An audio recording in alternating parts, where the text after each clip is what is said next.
Prime factorization means we take a number, any number, let's just go with 6 to make this just start easy. We start with the number 6. And we say, okay, I want to break this down to all of its prime factors.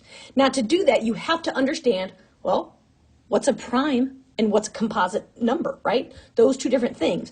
So remember that a prime number only has factors of 1 in itself. So like 3 is a prime number because only 1 times 3 can get you 3. 6 is composite because we could have 1 times 6 or 2 times 3.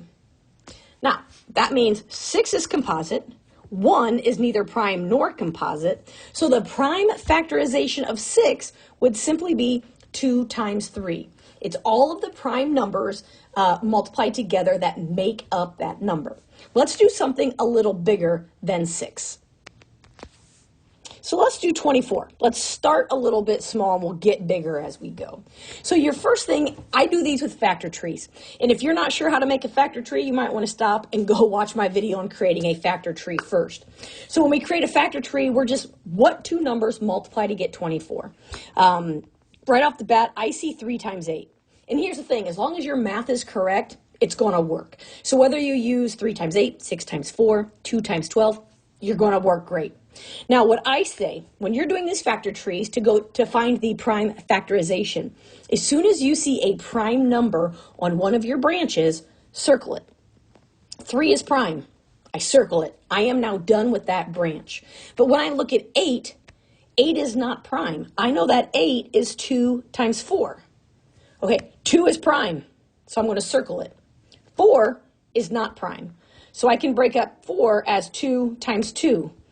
Now, they are prime. Once all of your branches have circles at the bottom of them, now you are finished, and you can write the prime factorization. So 24 equals 2 times 2 times 2 times 3. Generally, we write these in order, least number to the biggest, right? So 2 would come first. So 2 times 2 times 2 times 3, or you could write 2 to the third power times 3. Right? That equals 24, and that is the prime factorization of 24. All right, let's do one a little bit bigger. Let's go with 50. Okay, 50 is an even number, so I'm first going to say 2 times 25. All right, so I'm going to circle 2 because it is prime. Now, 25 breaks down 5 times 5, and 5 is a prime number. All my branches have circles. So I can say 50 equals 2 times 5 squared, because 5 times 5 is the same as 5 squared. And that is the prime factorization of 50. Let's do an odd number. What do you think? How about 137? I lied. I think that one is prime. Let's go get away from that. Let's do 255. Okay. Now you might be thinking, ooh, that looks awful. It's huge. And yeah, it is kind of a big number. But if you know your divisibility rules, these are a lot easier. So if you don't know your divisibility rules, maybe go watch the video on divisibility rules, and that could help a little bit. But looking at this number, notice that 255 ends in a 5. Anything that ends in a 0 or a 5 is divisible by 5. So I can make it 5. But what is 255 divided by 5? Well, 255 divided by 5. 25 divided by 5 is 5, so that gives me 25. 5 goes into 5 one time. Okay, so this is 5 times 51. Great! 5 is prime, so I can circle it. And now you look at 51 and you're like, for the love of mathematics, I don't know. Well, 51 is also odd. So, it's not 2 or any other even number. But if you know your divisibility rules, 5 plus 1 is 6.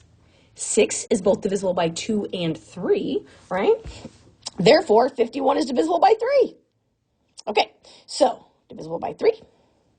3 goes into 5 one time. 21, 17.